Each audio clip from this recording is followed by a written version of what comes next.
Isipin mo ito, isang masayang theme park sa karaniwang puno ng tawanan, rides at bakasyon, pero sa halip ng mga tao, libu-libong mga bagong sasakyan ang bumungad. Hindi ito eksena sa pelikula, ito ay isang totoong pangyayari sa Sydney, Australia, at ngayon nagdulot ito ng matinding kontrobersiya sa mga residente sa lugar. Kamakailan lang ay nabunyag ng Chinese automaker na BYD, isa sa pinakamalaking gumagawa ng electric vehicle sa buong mundo, ay palihim na nag-imbak ng libu-libong mga bagong sasakyan sa isang theme park na tinatawag na Jamboree Action Park na matatagpuan sa timog ng Sydney, Australia. Ang mas nakapagtataka pa rito, ang mga nasabing sasakyan ay walang pahintulot o permit sa lokal na pamahalaan. Sa unang tingin, aakalain mong isa itong abandonadong car graveyard.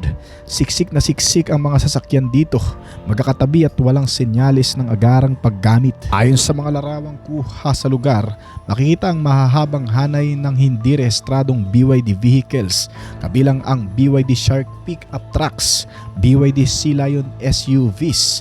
Ang mga sasakyang ito ay balot pa rin ng protective plastic, may mga shipping labels at nasa parehong kondisyon noong ipinadala mula sa pabrika. Kaya naman ibig sabihin mga kaibigan, hindi pa ito binibenta at hindi pa handa para sa kalsada. Ang mas ikinagagalit pa ng lokal na pamahalaan at mga residente, sinakop ng mga sasakyan ang mga regular na parking space, mga pansamantalang paradahan at mga lugar na para sana sa bisita ng parke. Sa panahong ito, sarado ang swimming pool ng parke dahil taglamig, kaya ang buong lugar ay mistulang naging lihim na bodega ng mga sasakyan. Hindi lang ito chismis, ipinakita rin ng Google Earth satellite image na pagsapit ng August 5, 2025, mahigit 1,600 sasakyan na ang nakapark sa loob ng theme park.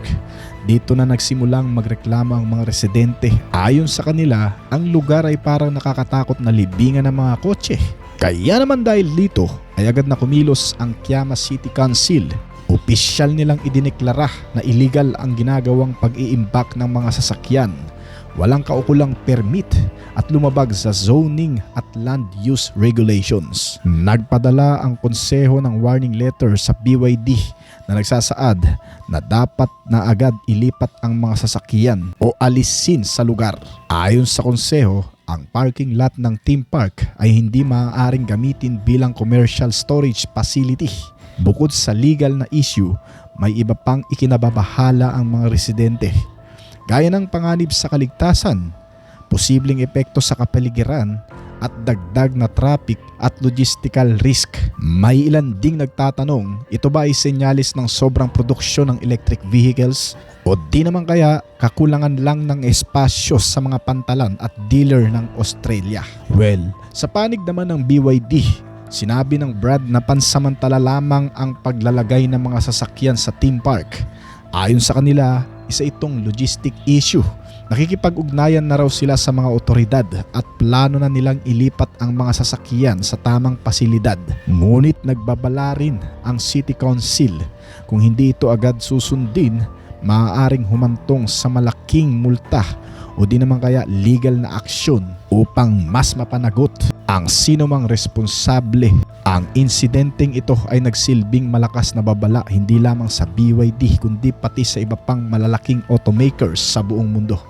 Kahit gaano kalaki ang isang kumpanya, ay hindi pa rin sila ligtas sa batas. Kailangan pa rin ng tamang pahintulot at respeto sa lokal na komunidad.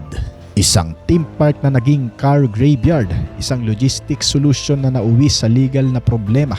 Ano ang susunod na mangyayari sa libu-libong sasakyang ito? At ano ang ibig sabihin nito para sa kinabukasan ng electric vehicles? I-comment mo sa ibaba at i-like ang video at mag-subscribe na rin para sa mas marami pang balita tulad nito.